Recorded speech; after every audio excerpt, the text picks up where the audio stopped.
Hi dears, ഏതൻ plan care ഞങ്ങളുടെ YouTube ചാനലിലേക്ക് ഏവർക്കും സ്വാഗതം. ഗാർഡനിങ് ഏറെ ഇഷ്ടപ്പെടുന്ന നിങ്ങൾക്ക് വേണ്ടി ഞങ്ങൾ തുടങ്ങിയ ഈ ചാനൽ നിങ്ങൾക്കിഷ്ടമായാൽ സബ്സ്ക്രൈബ് ചെയ്യാൻ മറക്കരുതേ. ഇന്നത്തെ വീഡിയോ റോസാ ചെടികളെക്കുറിച്ചാണ്. വീട്ടിലൊരു പൂന്തോട്ടം ഉണ്ടാക്കണമെന്ന് ഓർക്കുമ്പോൾ തന്നെ മനസ്സിൽ വരുന്നത് റോസ് ആയിരിക്കും. എന്നാൽ നഴ്സറിയിൽ പോയി ചെടികൾ വാങ്ങി വീട്ടിൽ കൊണ്ടു നടുമ്പോൾ പൂക്കളുടെ എണ്ണവും വലുപ്പവും ഒക്കെ കുറയും. അതോടെ നമ്മൾ നിരാശരാകും. എന്നാൽ അല്പം ഒന്ന് ശ്രദ്ധിച്ചാൽ നല്ല നിറവും വലുപ്പവും ഒക്കെയുള്ള ധാരാളം പൂക്കൾ നമ്മളുടെ ചെടികളിലും ഉണ്ടാക്കാം. ബഡ് തൈകളാണ് നമ്മൾ കൂടുതലും വളർത്തുന്നത്. പൂക്കളുടെ എണ്ണം നോക്കിയല്ല, ചെടികളുടെ ആരോഗ്യം നോക്കിയാണ് നമ്മൾ നഴ്സറികളിൽ നിന്നും റോസാ ചെടികൾ തിരഞ്ഞെടുക്കേണ്ടത്. ഇനി തിരഞ്ഞെടുത്ത ചെടികൾ എങ്ങനെ നടാമെന്ന് നോക്കാം. നല്ല നീർവാർച്ചയുള്ള മണ്ണാണ് റോസാ ചെടികൾക്ക് ഉത്തമം. മണ്ണ്, മണൽ, ഉണക്ക ചാണകപ്പൊടി, ചകിരിച്ചോർ എന്നിവയാണ് നടിയിൽ മിശ്രിതമായി ഉപയോഗിക്കേണ്ടത്. ഇവ നാലും മിക്സ് ചെയ്തതിനു ശേഷം അല്പം കുമ്മായം ചേർത്ത് 2-3 ദിവസം സൂര്യപ്രകാശമേൽക്കുന്ന സ്ഥലത്ത് വയ്ക്കുക. ചെടിയെ നശിപ്പിക്കുന്ന കുമിൾ രോഗമൊക്കെ തടയുന്നതിനു വേണ്ടിയാണ് ഇത്. ശേഷം ഈ മിക്സ് നമുക്ക് ചെടിച്ചട്ടിയിലോ ഗ്രോ ബാഗിലോ നിറയ്ക്കാം. ഞാനിവിടെ ഗ്രോ ബാഗിലാണ് നിറച്ചിരിക്കുന്നത്. നിറയ്ക്കുമ്പോൾ ചട്ടിയുടെ 1/4 ഭാഗം മാത്രമേ നിറയ്ക്കാവൂ. ബാക്കി ഭാഗം പിന്നീടുള്ള വളപ്രയോഗത്തിനായി മാറ്റിയിടാം. തൈകളുടെ ബഡ് ചെയ്ത ഭാഗം മണ്ണിന് മുകളിൽ വരുന്ന രീതിയിൽ വേണം നടാൻ.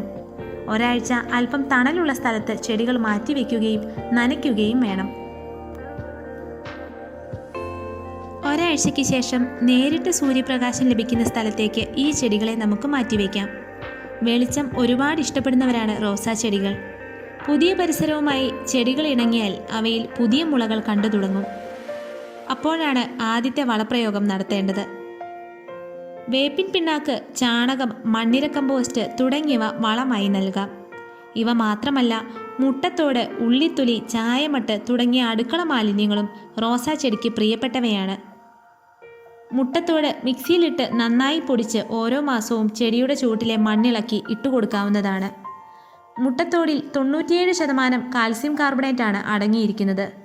ഇത് മണ്ണിൻ്റെ അമ്ലത്വം കുറയ്ക്കുകയും ചെടിയുടെ വളർച്ചയെ ത്വരിതപ്പെടുത്തുകയും ചെയ്യും. മാത്രമല്ല, ചെടിയുടെ ചുവട്ടിൽ മുട്ടത്തോടിടുന്നത് നല്ലൊരു ജൈവ കീടനിയന്ത്രണ മാർഗം കൂടിയാണ്.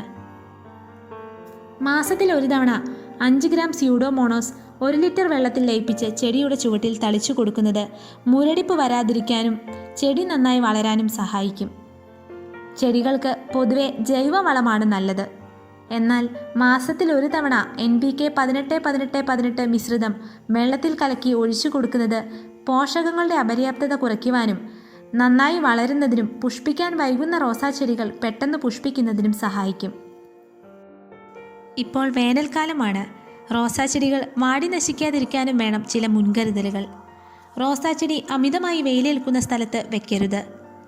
ഖരരൂപത്തിലുള്ള വളപ്രയോഗം വേനൽക്കാലത്ത് ദോഷം ചെയ്യും.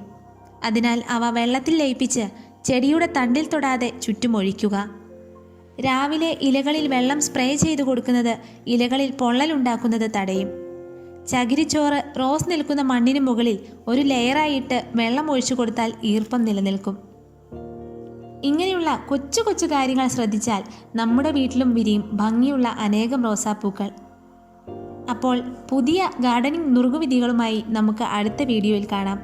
കൂടുതൽ വീഡിയോകൾക്കായി ബെൽ ബട്ടൺ ക്ലിക്ക് ചെയ്യുക. Thank you for watching.